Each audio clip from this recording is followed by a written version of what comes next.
This is the Blood Red podcast from the Liverpool Echo. Hello and welcome to the Debrief live on the Blood Red YouTube channel. With me, Kai Delaney, I'm joined by Matt Addison. RB Leipzig 0, Liverpool 2. It's advantage to the Reds after the first tie in the Champions League knockout stage. Matt, that was more like it tonight, wasn't it? Yeah, it certainly was. It was a much better Liverpool performance. I was surprised, to be honest, how poor Leipzig were, particularly at the back. You think of all the big names, even Konate doesn't even get on the pitch for them, does he? And he's one that's being linked with Liverpool. But you look at their defence and it looked a bit dodgy. And Liverpool had to be clinical. I mean, the first half, it was going sort of similar to Leicester, wasn't it? It was one of those where Liverpool were well on top, well in control, but you just needed them to get the goal, get themselves in front in the tie and just make sure that they made the most of that opportunity. And thankfully, that's what they did. Leipzig, I thought, would have been better in that second half. Didn't seem to work out that way. They, I think, improved once Liverpool had gone a couple of goals up. But yeah, thankfully, tonight we're talking about, a 5-10 minute spell where it's the opposition who've sort of shot themselves in the foot, really, rather than Liverpool, because, it's been the opposite of that for the last couple of matches. And this was a huge one for Liverpool, really, to put down a marker, show the true selves. Obviously, we know that the Champions League is now Liverpool's only real possibility of going and winning something. I think it's pretty safe to say the Premier League title is gone. I think we've said that enough times over the last few days, but this can be almost a thing to salvage their season. I think it's one of those things which, you really see the best of Liverpool quite often in these competitions. And it was such a good result, good performance. We said so much going into this about how good Leipzig are, and they very much are a really, really good team. I thought certainly the first 20 minutes they pressed really high. They did a lot of good things, but Liverpool were just able to play around them, show their experience, and after they got themselves 2-0 up to keep a clean sheet as well. It's just positives all over the pitch.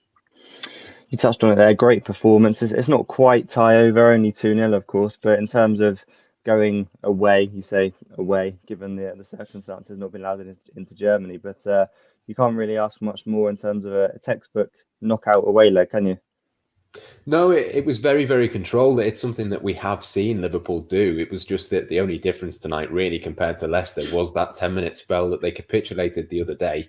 They managed not to do that and managed to sort of save themselves from that tonight. So that was the big difference, I think, for me, was that they managed to do that. We know that they're capable of it. We just haven't seen it, a great deal. And as you say, it's the perfect away performance to get those 2 away goals. I think only once before has a team come back from a 2-0 loss in the first leg of a Champions League knockout stage. So, the signs are very much there that Liverpool have got one foot in the next round, if you'd like to put it like that. And, who knows? I mean, I think you have to expect that Liverpool will get through from this point. It would be, a huge capitulation. We know it's possible, of course, but I think you have to assume really that Liverpool have put themselves in a good enough position to get themselves through. And you then into a quarter-final. Who knows if they can get a decent draw in that? It just sort of opens up loads of possibilities, doesn't it, for the remainder of this season? And it was a big one tonight. It was a competition that gives Liverpool something a little bit fresh. It's different to the league. We know that that there's big teams to come in this competition. We've seen Paris Saint-Germain tonight go to Barcelona and win 4-1. Kylian Mbappe with a hat-trick there. This is the competition that you really want to stand up and be counted in. Thankfully for Liverpool, they've put in one of the best performances for, well, possibly all season, but certainly, for a good while now. And I think that was the biggest thing, that they got the performance that they really needed to put in and took away those mistakes, which have cost them so dearly in recent weeks. So, yeah, a huge one really for Liverpool to go and get that result. And but we know how good Liverpool can be in the Champions League, in home and away legs. It doesn't matter where it's played. They tend to bring their best performances for these sorts of games. And thankfully, that is what they did tonight. It all started then with a goal from Mo Salah, one I actually missed. I was in the other room making my pancakes on Pancake Day. But Salah with his 24th goal of the season, more than his entire record for the whole of last season. That's 7 in 7 now. There's an argument to say he's possibly in the best form of his career.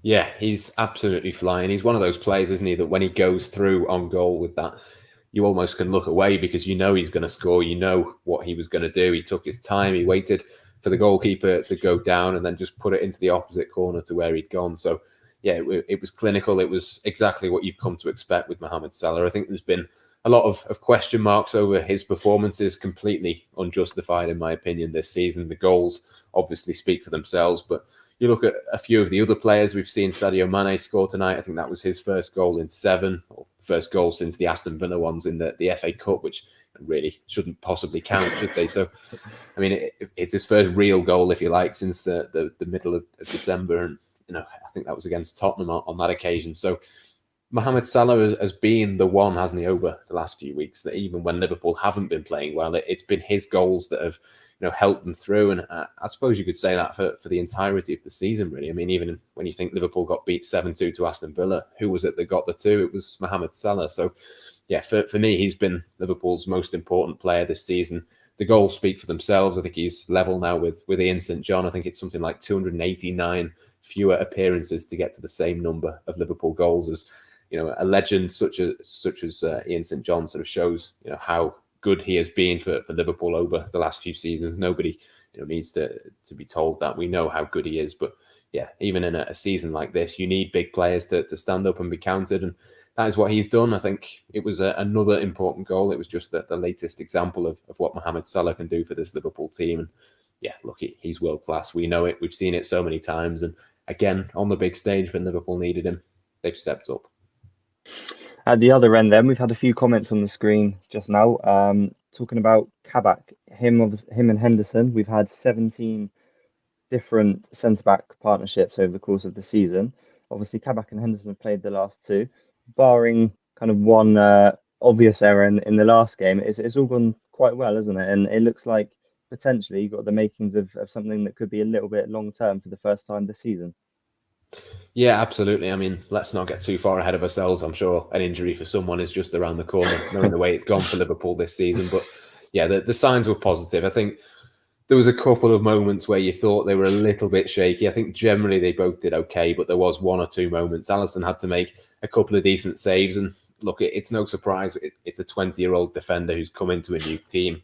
It's a player who's played in midfield and been brilliant, but is not a centre-back. And you are going to get 1 or 2 moments, particularly in a Champions League knockout stage. I think I'd be pretty worried if Liverpool were coming up against Paris Saint-Germain or someone like that, and they had better, more clinical forwards. I think if you put Kylian Mbappe against Kabak and Henderson, which could happen, of course, at some point later down the line this season, that would be a little bit of a concern. But it is only his second game for Liverpool. I thought, for that being the case, for it to be a huge game for Liverpool, for him to come in and put in that sort of performance, I think was a big step forward. I think we saw the sort of limitations in terms of his pace and in terms of that sort of thing against Leicester, but against a team who press high and have similar sort of qualities to Leicester, he sort of put right the wrongs, if you could even call it that, from his debut from the weekend. So yeah, certainly positive signs, and we know what Jordan Henderson can do. So I think that the two of them together, it did look like a fairly solid partnership. Again, it's not ideal, but we know the situation Liverpool are in. It's one of those that I think, having seen this performance, if they can do that against most teams, Liverpool will be absolutely fine. And if you've got a confident Alisson Becker behind them, you always fancy yourself, even when they do let 1 or 2 chances slip, that he can bail you out. And you lead me on nicely there, Matt. A confident Alisson Becker. That's hopefully what we're going to have back now after his 50th clean sheet in a red shirt tonight, or a yellow shirt, given that he's a goalkeeper. But he's been stuck on 49 for a while. Obviously, a couple of well-documented mistakes in the last couple of games, but not much to do tonight. Everything he did have to do, he did well. And, just a bit of confidence, hopefully, to kick on from here. Yeah, absolutely. I think that the first 5 or 10 minutes, he looked a little bit shaky. There was a couple of passes that went astray, and he didn't look quite as confident as you might like him to be, but he soon grew into it. He made a couple of decent saves in that game and really did sort of pull a couple of things out of the bag. I think that'll do him the world of good. The fact that he's kept this clean sheet is so big for Liverpool moving forward, because we know, as we've said with the centre-back situation, he is going to be called into action. Even when he doesn't have to make saves, it's important for him to be comfortable on the ball. He's a big part of the way that Liverpool play out from the back and all of that sort of thing. So, yeah, a confident Alisson Becker is a huge thing for Liverpool. We all know that. And I think this is a big performance for everyone, really, but probably in particular for him, given the way it's gone for him. Over the last couple of matches, there's been certain things that haven't been right. He didn't need to be told that. He knows, obviously, he's the best goalkeeper in the world still for me.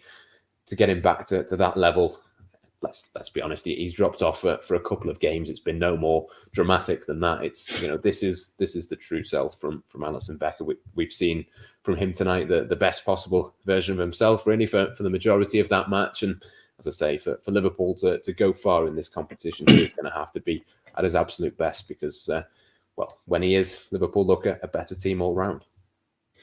Absolutely. Well, that's it from us here on the Debrief live on the Blood Red channel. A great night for Liverpool and a very promising result going into the second leg.